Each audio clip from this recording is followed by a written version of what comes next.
Hello and welcome to Pitt Resource Connection. I'm Mary Smith, your host, and we have Liz Lyles back with us today. And welcome back, Liz. Thank you. And she has a program called Daughters of Worth. I think you may know her from the Blind Center over in Washington, but she has another program called Daughters of Worth.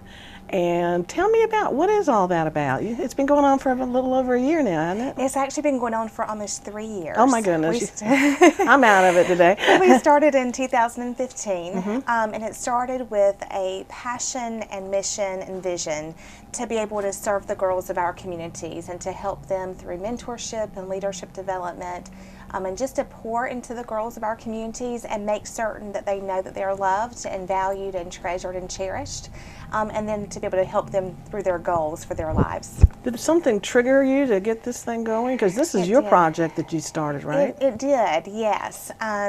It started in 2015, and over the past probably 15 years, I've been serving with girls of all ages, and through working with a number of girls, all different ages, I began to hear their stories and their hearts. And one of my sweet girls was about 10.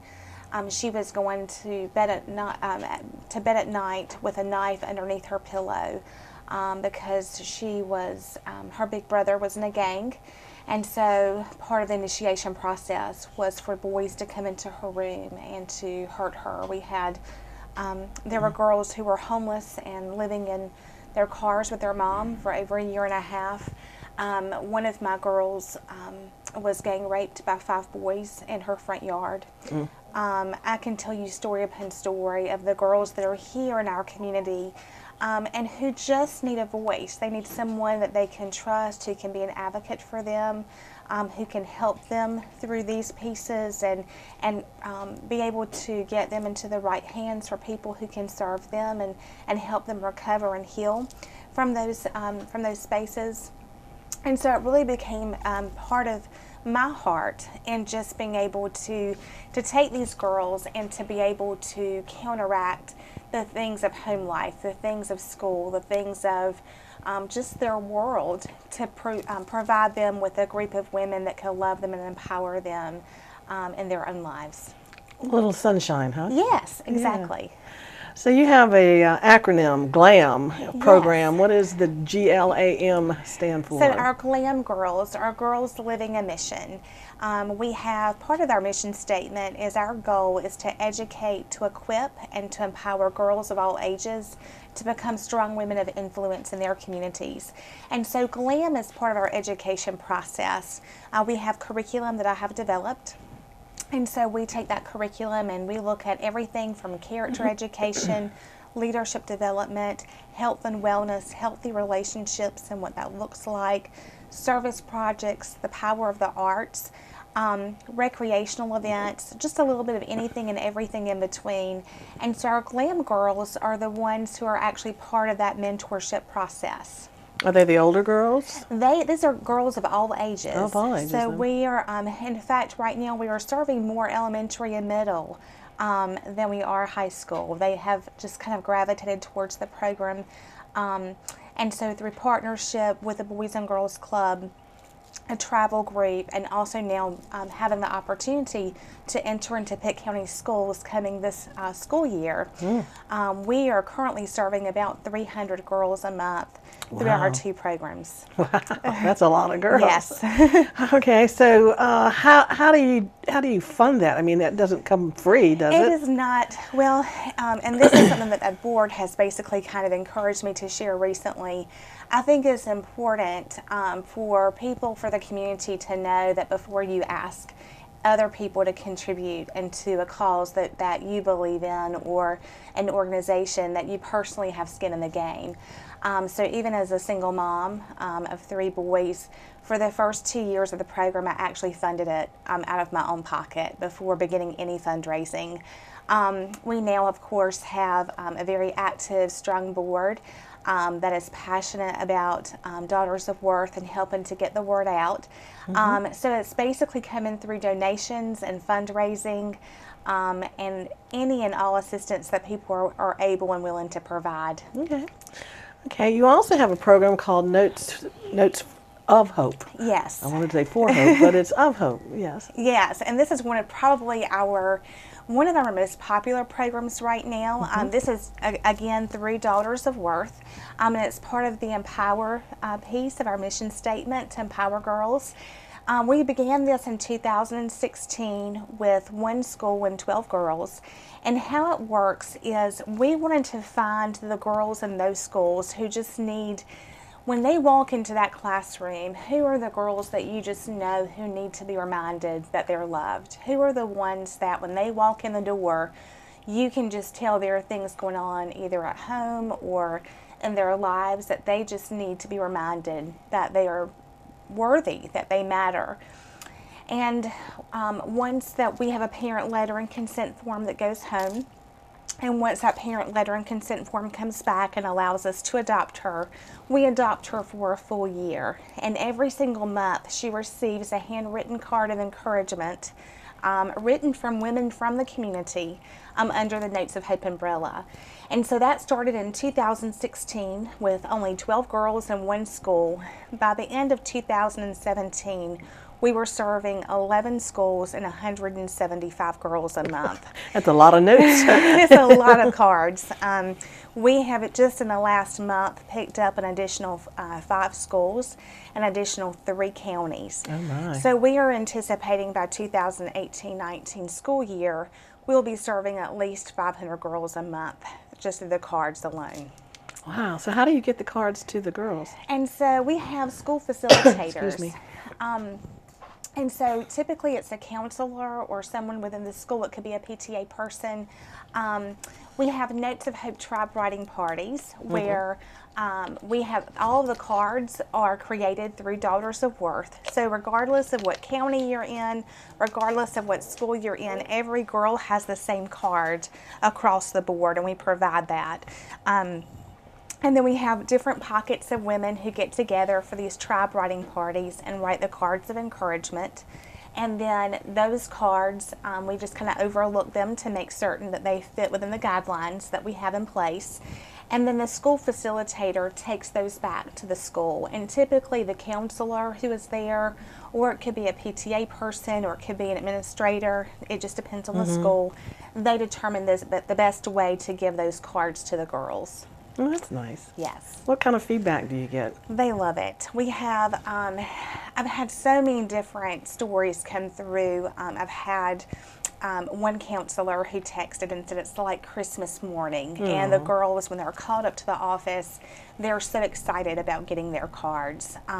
We have had one that was just going through a really difficult time at home and was dealing with a lot of fear, and her mom shared that she was taking these cards and she began to put them on her wall in her room. So she had completely filled up this wall in her room with these words of encouragement, and she would go in each day and continue to read these words. And one of the sweetest things is that when one of her friends at school began going through a difficult time, she asked her mom if she could go to the dollar store and buy a pack of cards. And now she's taken those words that we have poured into her, and she's now giving those to other girls in the school through cards. That's awesome. Yes. Yeah. Makes you feel good all under, doesn't it? It does. I think that our girls and our kids, they just need to have someone pour into them. And I think as we begin to just kind of take that initiative and to make it our purpose and passion and giving back to them, that they will take it and overflow into others' lives as well. And I think it helps counteract all this bullying and stuff that goes on. Absolutely. It's just horrible. It's like one kid said, it's relentless, never stops. You know, he gets it at home, he gets it on the internet, he gets it on his telephone, he gets it at school. Exactly. You know, there's no escaping, and so it's nice to see that this is something that can counter some of that. Absolutely. Okay, so you got a new program. Tell me about it. Yes, so our newest program that we're going to be launching in the fall, we are so excited about, is called Grace Gifts. And this program came about close to Christmas, and watching how there was a school field trip, and it was 2 weeks before Christmas, and in order for the kids to attend, they had to pay $8 to go. And word came back to me that some of the girls and kids in the school were unable to attend because they couldn't afford that $8. And so for families, for a lot of them, it is incredibly difficult, especially if you have multiple children and multiple trips and just the everyday basic needs that you're trying to take care of. And so to get out that extra $10 could be difficult.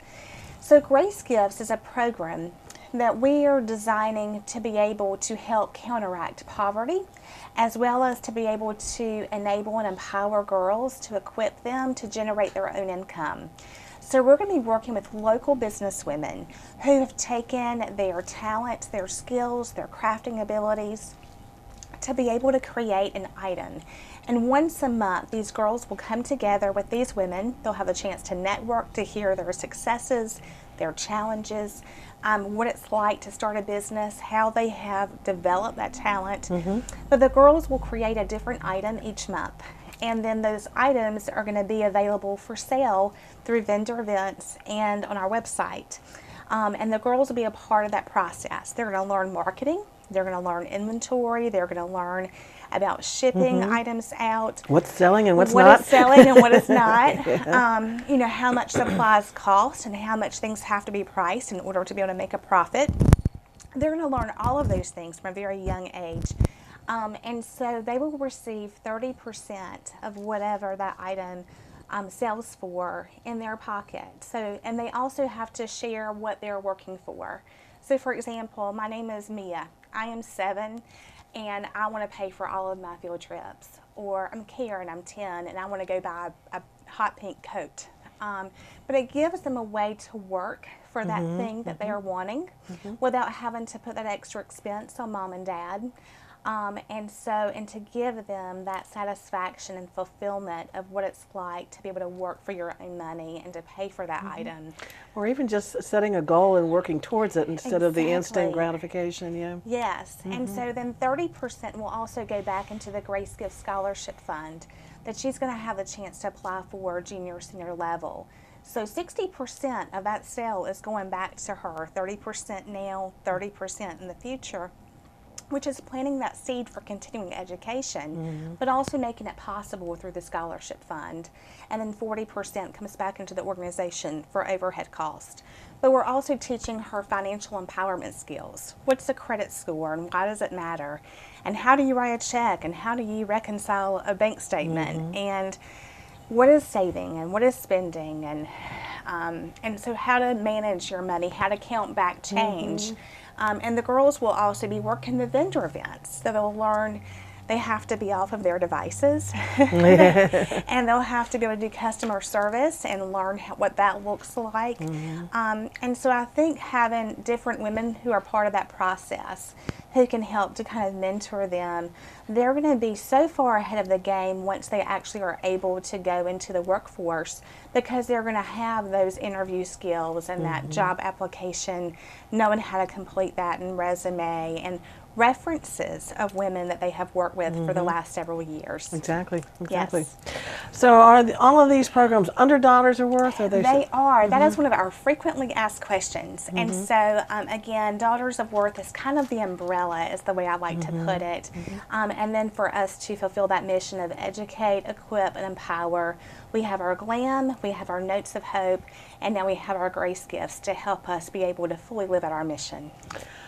With all that going on, I am sure the one thing you need more than just not only money, but also volunteer power. Absolutely, yes. And I know all about that because we can't make it without our volunteer assistance. Yes. And so tell us, what kind of opportunities would a person have to work with y'all? There are so many. I tell women all the time who come and who are asking that question, I think a lot of times that we undervalue our skill set and talent. So I need the woman who is fabulous with decorating. I need the person who is incredible with a spreadsheet, who is great with Excel. I need someone who can help, who is great at crafting and who just loves spending time with girls, and the woman who is phenomenal with fundraising, for all of those things. So one of the things I think is so important is that we match people with their skill set and with their passion and their talents and bring all of that into the place where they can feel like they're best utilized. So we start with just a volunteer application that's found on our website. Right. And so they can go ahead and complete that process. And then I love to meet with women personally and kind of find out, okay, what is the thing that you just love to do, and then to do my best to be able to match them in the organization with the thing of their heart that can make them the most fulfilled. DaughtersWorth.org? That's it. Yes. Okay. And the kind of time commitment, what are we looking at there for a volunteer? Because sometimes people say, oh, I'm so busy. Oh, and you are so right. In fact, that is probably one of the most strategic things that I have tried to do, is to make it available for any and every woman for any and every schedule. So for the woman who is all in, who wants to be fully committed, who wants to be there each week, we know we have the mentorship opportunities that are available for her to come alongside of and to assist with that. For the one who just kind of wants to help on occasion, maybe with events, you can sign up just to help with special events or fundraising.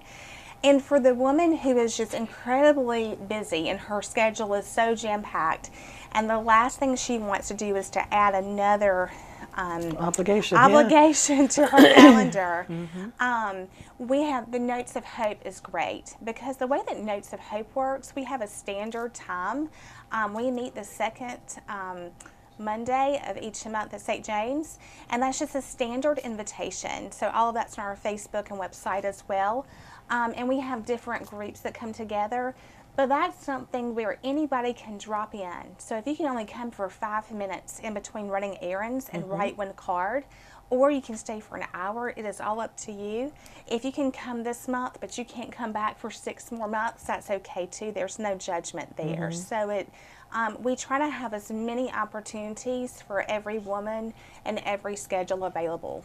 And, you know, I'm sitting there thinking, you know, if you're really, really that busy, you could just get a box of cards and write your own cards and drop them off with you, right? Well, actually, we provide all the cards. That is one of the things that Daughters of Worth does. So we have the standard cards that go out to all the girls.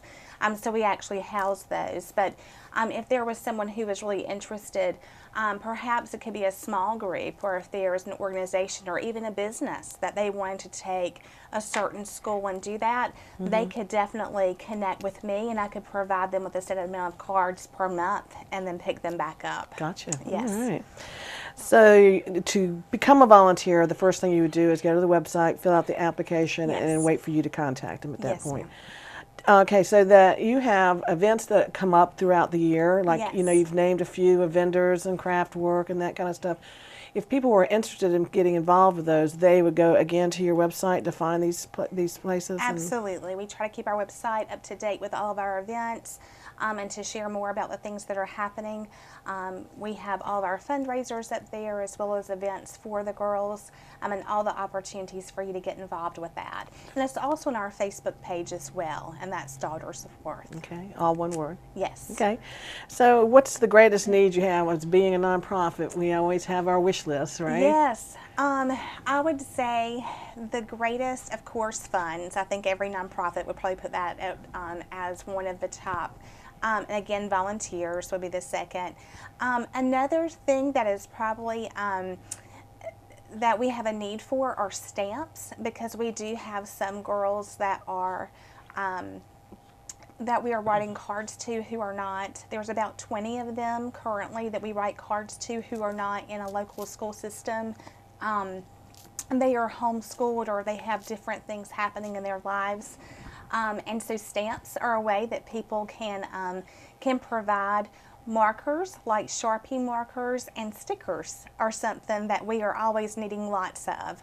And they're fairly cheap. At Michael's you can get a whole little thing of them for $1, but the girls love the colors and just to kind of have that brightness into their day. So if there's a way that someone wanted us to contribute in a different way, those are definitely ways that they can help as well. And that's easy. It's very easy, yes. I think a book of stamps is what, $9 something? Yes. Something like that. But it helps us a lot to be able to have those stamps and knowing that you're touching those girls' lives as they are receiving that card in the mail. Well, Liz, you're involved in a lot of different things, Yes. and I can see that you're very motivated to help the people and the kids in this community as well as our adults. We appreciate all that you're doing. Thank you. And if you have time that you want to give to help mentor other girls in our community, give Liz a call. Her phone number is on the screen there. If you want to go take a look at their website, they have all their events and things, application forms. Please go and check them out. And we want to thank you, Liz, for all that you're doing. Yes, thank you so much. Okay, and thank you all for watching the Pitt Resource Connection.